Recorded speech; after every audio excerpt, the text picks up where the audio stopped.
नमस्कार, स्वागत है आपका रॉयल बुलेटिन पर। मैं हूं आपके साथ प्रिया शर्मा। बीजेपी में बगावत का दौर जारी है। कलराज मिश्र के बाद अब वरिष्ठ नेता और सांसद ब्रजभूषण शरण सिंह ने यूजीसी के नए नियमों पर सीधी चोट की है। गोरखपुर से बीजेपी सांसद ब्रजभूषण ने साफ कहा कि ये बांटने वाला कानून है, इसे वापस लेना चाहिए।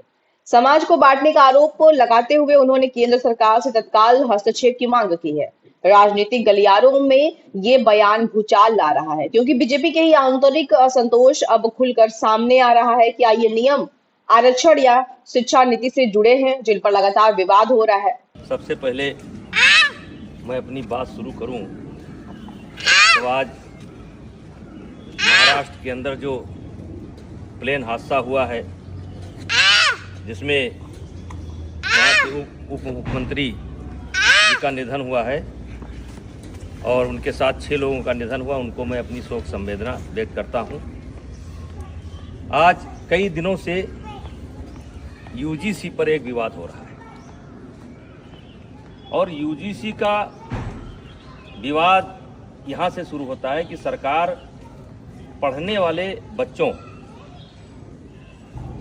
के बीच में जो सवर्ण बच्चों के द्वारा कभी कोई घटना घट जाती है, उसको लेकर के दलित और ओबीसी बच्चों के संरक्षण के लिए एक कानून लेकर के आई है, जिसके कारण बड़ी भ्रामक स्थिति हो गई है और आज देश में बड़े पैमाने पर विरोध हो रहा है।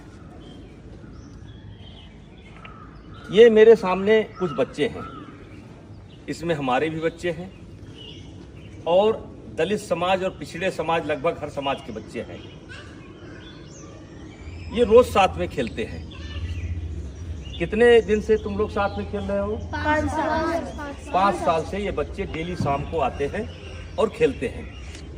फिर इनको कोई नाश्ता पानी? हाँ, जैसे लड्डू, मिठाई, चाय, आम, मटर, सीजनल। यानी जो घर पर रहता है वो ये लोग साथ में बैठ करके ये नाश्ता करते हैं। ये कोई कानून के तहत नहीं कर रहे हैं, ये कानून के बंदिश से नहीं खेल रहे हैं। ये हमारी सनातन की परंपरा रही है, हमारे नस नस में है। पंडित दीनदयाल जी ने कहा था कि जो नीचे हैं उनको ऊपर लाना है, और यही हमारी सनातन परंपरा है, यही हमारी सवर्ण परंपरा है कि जो नीचे हैं उनके साथ भेदभाव ना करना, ऊपर लेकर के आना। इसका मिसाल ये किसी कानून के तहत नहीं हो रहा है। और आज मैं सरकार से कहना चाह रहा हूं कि समाज कैसे चलता है, ये ऑफिस में बैठ करके समाज को नहीं चलाया जा सकता है। समाज को चलाना है तो गांव आइए और गांव में देखिए कि बिना भेदभाव के, बिना किसी जातीय रंग के एक साथ बच्चे खेलते हैं। कोई बच्चा किसी की जात नहीं पूछता है।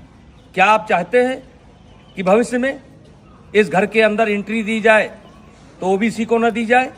क्या आप चाहते हैं इस घर में एंट्री दी जाए तो दलित को न दी जाए? क्या आप चाहते हैं ऐसा आप माहौल खड़ा कर रहे हैं? तो आपसे हाथ जोड़ करके विनती है, इस मामले को वापस लीजिए। और मैं अपील करना चाहता हूं, सवर्ण समाज से अपील करना चाहता हूं कि इसमें संपर्क करिए ओबीसी के लोगों से। ओबीसी समाज के जो समझदार लोग हैं उनसे संपर्क करने की जरूरत है। जो दलित समाज के समझदार बच्चे हैं उनसे संपर्क करने की जरूरत है और उनसे इसका विरोध कराना है, क्योंकि गांव में हम एक साथ रहते हैं। गांव में कोई शादी होता है, ब्याह होता है, हर आदमी का कोई ना कोई हक है, कोई ना कोई नेग है, हर तरीके से भागीदारी होती है। अभी मैंने सनातन कथा कराया, 1 जनवरी से लेकर के 8 जनवरी तक मैंने सनातन कथा कराया, और जिसमें सदगुरु रितेश्वर महाराज जी ने कथा कहा। मैंने 52 जाति समाज के जो धर्म गुरु थे उनसे उद्घाटन कराया, उनसे एक एक वृक्ष लिया, और मैं सनातन वाटिका बनाने जा रहा हूं। आपने तो कानून बना करके हमारे उस मिशन को स्वाहा कर दिया। आकर के आइए, हम आपको दिखाते हैं कि कौन सा समाज ऐसा है जिसने उस कथा में भागीदारी नहीं की है और सहयोग नहीं किया है। तो ये कोई नई परंपरा नहीं है, ये हमारी सनातन परंपरा है, ये हमारी परंपरा रही है इसमें कानून की कोई जरूरत नहीं है। हाँ, कोई बच्चा गलती करता है जो क्षमा करने योग्य नहीं है तो उसको आप सजा दीजिए। यदा कदा घटनाएं घट जाती हैं, सजा दीजिए, उसमें कोई विरोध नहीं है। लेकिन ये जो कानून है ये समाज में टकराव पैदा करेगा, और इसीलिए आज कई दिन से मेरे ऊपर दबाव पड़ रहा था, बोलो बोलो बोलो। हमने कहा हम गांव में जाकर के बोलेंगे। ये बच्चों को मैंने जानबूझ करके इकट्ठा नहीं किया है। इसमें हर जात समाज के बच्चे हैं और एक रोज की बात नहीं, रोज खेलते हैं। और ऐसा केवल यही नहीं है, हर गांव में है। हर गांव में कोई क्रिकेट खेल रहा है, कोई कबड्डी खेल रहा है, कोई खो खो खेल रहा है, एक साथ पढ़ते हैं। वैसे भी इसके पहले आपने कानून बनाए, दलितों के ऊपर अत्याचार ना हो इसके लिए कानून बनाए। क्या दलितों के ऊपर अत्याचार रुक गया?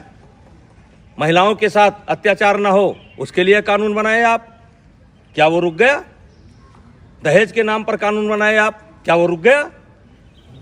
रुका नहीं, दुरुपयोग ज्यादा होता है।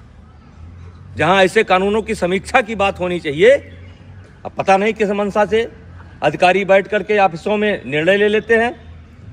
अब वो चाहते हैं कि ये बच्चे अगर दोस्ती करें तो जात देख करके करें, वर्ग देख करके करें। तो मैं इस कानून के पूर्णतः विरोध में हूं। अगर जरूरत पड़ेगी तो आंदोलन होगा, लेकिन आंदोलन में केवल क्षत्रिय नहीं होंगे, सनातन धर्म के मानने वाले सब होंगे, दलित भी होंगे, पिछड़े भी होंगे। ऐसे कानून की जरूरत नहीं है जो कानून हमको बांटता हो।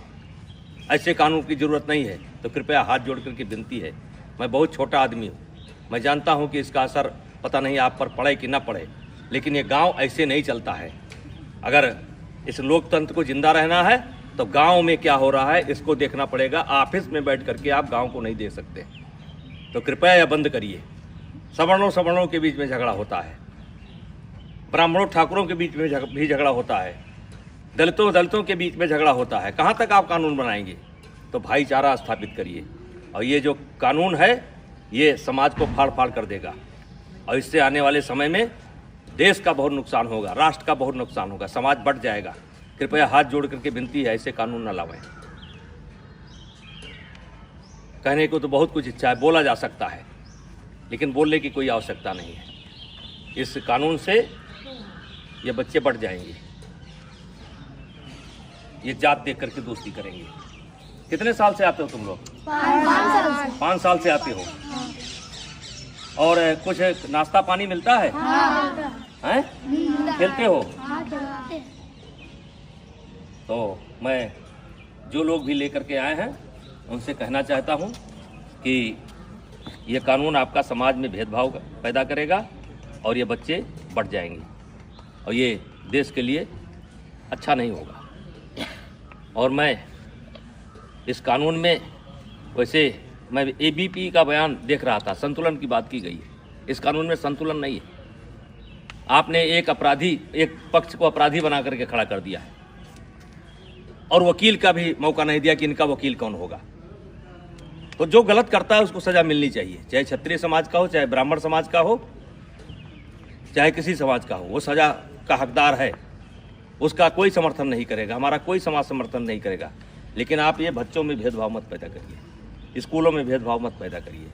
और मैं फिर अपील करना चाहता हूँ दलित समाज के बच्चों को, जो पढ़े लिखे बच्चे हैं उनको अपील करना चाहता हूँ, ओबीसी समाज के बच्चों को अपील करना चाहता हूँ। ये देश हम सबका है और इस देश में सौहार्द बनाए रखना हम सबकी जिम्मेदारी है। तो कृपया ऐसे कानून का समर्थन न करें। ब्रजभूषण शरण सिंह का ये बयान कलराज मिश्र के विरोध के ठीक बाद आया है, जो भाजपा के ही पूर्व प्रदेश अध्यक्ष रह चुके हैं। दोनों नेताओं ने यूजीसी के इन नए दिशा निर्देशों को समाज को विभाजित करने वाला करार दिया है। ब्रजभूषण ने कहा कि ये कानून समाज के हर वर्ग को आपस में लड़ाने का काम करेगा। शिक्षा क्षेत्र में ये बदलाव छात्र संगठनों और शिक्षाविदों के बीच भी बहस छेड़ चुके हैं।